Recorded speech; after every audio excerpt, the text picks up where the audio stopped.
back. Okay, so Don't smile, man. They won't. so do you think, we were talking about kind of like delivery, artistry, um, and then also the climate of music today. Do you think music today is more about, which I mean you kind of touched on it already, but it's more about beat or more about words? Or No, a it's little bit of both? definitely about the beat. About the beat nowadays. When you can get both, it's dope. But I think it's definitely more about the beat. Like it's hard to listen to unless you just really got that ear where you just want to hear bars. It's hard to just listen to a song where they just rapping and it's a trash ass beat. I don't think anybody wants to sit through that bullshit. So it's painful. It's painful as an artist to get a trash ass beat from a producer, cause you don't want to I don't be wanting to just shit all over. Well, people. how do you tell them? I just be like, yo, that ain't for me, bro. No, I mean that's pretty. Cause fair. I have a tendency to be really blunt. So sometimes I've told people I'm like, nah, this shit trash, bro. Like I ain't fucking with that. Like you had to have recorded this on the very first version of Fruity Loops in your mama's basement.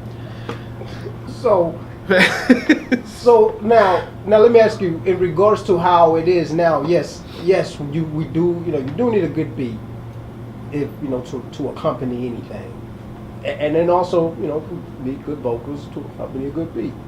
Now, for you, is it when you listen to something, and I'm sure even this would probably kind of vary, but what gets you first, the beat or the words? What gets you when you listen to something? As it depends on who I'm listening to, cause I listen to different artists for different reasons. So I'm not gonna listen to a Meek Mill track and be like, oh, he about to spit them, like he about to drop bars. No, Meek Mill is a hype, turn up rapper. He do have every once in a while he has some slick shit in there, but that's not what I primarily listen to Meek Mill for. He's gonna have a hard ass beat, and he gonna hit you with some hype shit, make you want to kill a nigga. So, now, do you?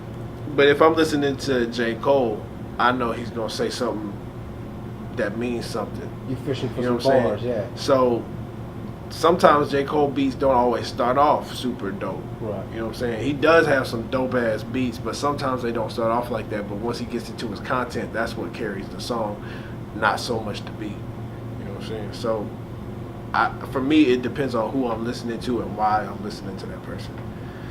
I don't listen to walk around the club, fuck everybody to hear what they got to say. I'm listening to that shit to turn up and say fuck a nigga. What now? Like in regards to beef, when rappers go against each other, when rappers competitively, go at it. Like today's kind of definition of beef. How do you see it?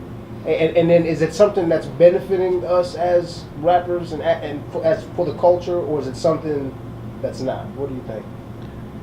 I don't think beef is as big as it used to be. Like back in the day, if somebody had to write this record, that could end your career. Like now, it's not like that. Beef is cute. Like, oh, he said that about you. Like, nah. Well, and then also like the way it's used now, like It's a marketing ploy. Right. Like, back in the day, it was real shit. Like, them niggas really didn't like each other.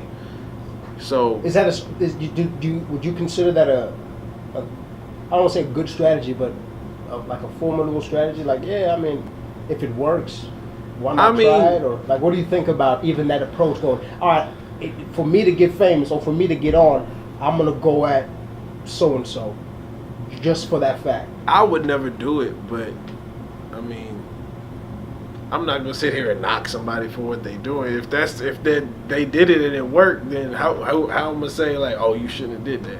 Well, I mean, not even necessarily that, but you don't find Yeah, basically, I'm trying to figure out if do you find something wrong or I don't respect it. Like, yeah. I don't respect it, no.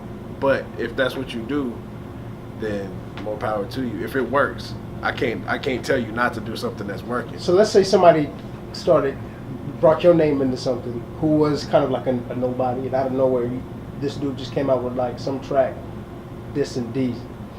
Is it something you would have that in mind, what you just said, and not reply, or was it something that you would reply to? So you trying to get me in trouble right now. I probably wouldn't reply depending on who it is and how. I probably wouldn't reply depending on how good it was. If it was trash, then it's not really worth my attention. Now, I mean, if it was banging, then I would have to say the competitive side of me would probably kick in. And, you know, as long as it stay rap, as long as we keep it rap, you wouldn't mind that. I wouldn't mind it. The friendly. Because, like I said, I tell people all the time, I love battle rap. And the thing I love about it is that it's the most raw form of hip hop that's still around right now. And it's that competitive nature about it that makes me like it. You know what I'm saying? Like, if them niggas can get up there and go to war and then still get off stage and not have to kill each other, like, I fuck with that shit. That's real. But that's what I'm saying. Back in the day, beef was like real shit where it was like, it was on site. So that's why now I feel like beef is it's a marketing ploy. It's not real. Because half the time don't nothing happen. They just be popping shit on social media, and it's just to get people's attention. No, I fully agree. Like Tekashi 6ix9ine, he's the biggest troll out there. So that's another one right there. So, I mean, let's say he said something. Would you entertain it? Even though you know that he's just trolling. I don't respect the diss from a Tekashi 6ix9ine because I know what level of lyricism I'm working with. Yeah. But, okay. So back to that going, it wouldn't even be something worth replying to because of the level. I get it. Yeah. No, I'm with that. I can now, agree with that. if somebody that really could come with it is dropping something, out of my love for the craft, I want that competitive nature. I like that competitiveness. I can dig that. But it's not out of like, oh, I want to get my sales up. Sure. It's not that. It's just my love for the craft and the competitive nature of it, and that's how it started. So that would be the only way I would probably. But that's not my goal though. That's not what I'm here for. Mm-hmm. So my focus is on putting together good content and try to push people to grow and do better and help them grab something from our music.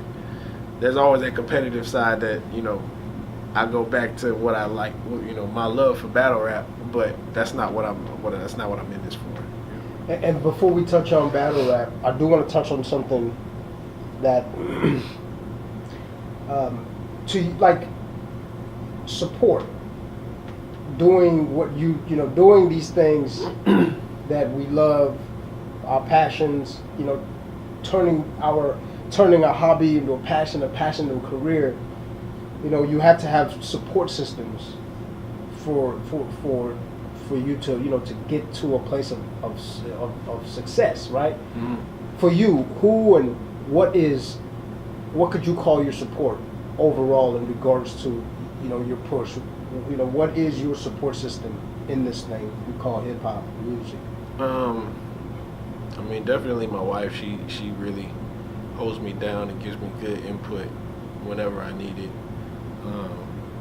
My squad, Gorilla Breed, they always have my back whenever I need help pushing something or putting an event together or something like that. There's a number of people that's been down to jump in and help where they can.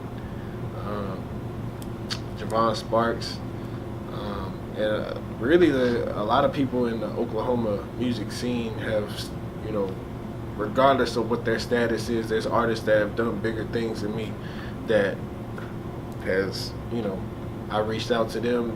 They supported me. When I dropped Rolling on the radio, I had a lot of artists, some people that I didn't even know was fooling with me like that, that was, you know, requesting a song, hit me up, like, yo, I like what you're doing, bro. So,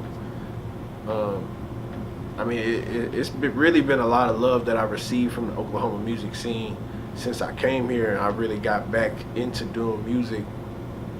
I can't really say I've received any hate too much that I know of. I mean, maybe there's somebody out there saying fuck Deezy, but I ain't heard it. You ain't saying a lot of that. So, That's good.